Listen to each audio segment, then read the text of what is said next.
বিষয়ে মিটিং হয়েছে সেটাতে আমার কোনো রকম কোনো এক্সপার্টিস নাই। এটা হচ্ছে প্রকল্প, তারপর বার্ষিক উন্নয়ন কর্মসূচি, তারপর প্রকল্প প্রণয়ন, কিভাবে অপচয় দুর্নীতি কমানো যায়, এগুলো নিয়ে কথা হয়েছে। এখানে আমাদের যাদের রিয়েল এক্সপার্টিস আছে, আমাদের অর্থমন্ত্রী, পরিকল্পনা মন্ত্রী, আমাদের ক্যাবিনেট সেক্রেটারি, ওনাদের থেকে আমরা শুনেছি। জাস্ট আমাদের জাস্ট কেউ কেউ এই প্রসঙ্গগুলো তুলেছে যে কিছু কিছু ক্ষেত্রে আমরা দুর্নীতির কথা সবসময় বলতাম, যেমন আপনার জমি অধিগ্রহণ নিয়ে দুর্নীতি।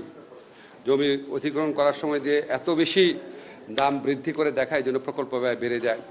তারপরে আপনার পিডাব্লিউডিতে জিনিসপত্রের দাম অনেক বাড়িয়ে বিক্রি করে, বালিশকাণ্ড আপনাদের মনে আছে। এই সমস্ত বিষয়ে পদক্ষেপ যেন নেওয়া হয়, এগুলি আলোচনা হচ্ছে। আলোচনা 2টা পর্যন্ত চলবে। আমি যেহেতু আমার মন্ত্রণালয়ের জরুরি কাজ আছে, চলে যাচ্ছি।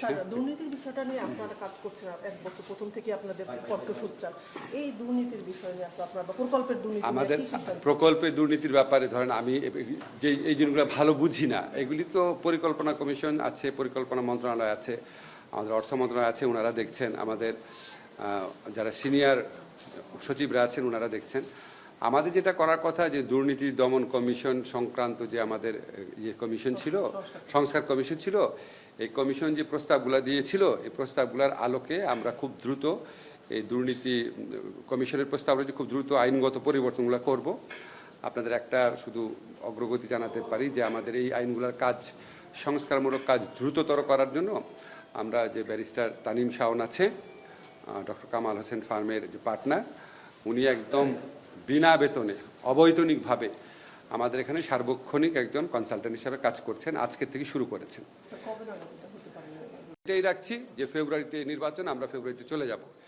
এখন রাজনৈতিক দল তো বিভিন্ন উদ্দেশ্যে বিভিন্ন কথা বলে, এবং ওইটা তো একটা রাজনীতির প্রক্রিয়া। আপনারা তো এটা সবসময় দেখছেনই। এখন বাংলাদেশে যারা ট্র্যাডিশনালি যে সমস্ত রাজনৈতিক কথাবার্তা হতো, এখনও ঠিক ওই রকমভাবেই কথাবার্তা হচ্ছে। কথাবার্তা খুব বেশি গুণগত পরিবর্তন হয় নাই। ফলে নির্বাচনের সময় নিয়ে কে কী বললো না বললো, এটা আপনার রাজনৈতিক প্রক্রিয়ার অংশ হিসেবেই দেখবেন। আমাদের সরকারের পক্ষ থেকে আমরা দৃঢ় প্রতিজ্ঞ আছি। আমাদের স্যার একজন সর্বজন স্বীকৃত, একজন বিশ্ব পর্যায়ে নন্দিত মানুষ। উনি নিজে ঘোষণা করেছেন, এবং ওনার এই ঘোষণার থেকে আমাদের পিছিয়ে আসার বিন্দুমাত্র মানে চিন্তা নাই, বিন্দুমাত্র চিন্তা নেই। ঠিক আছে।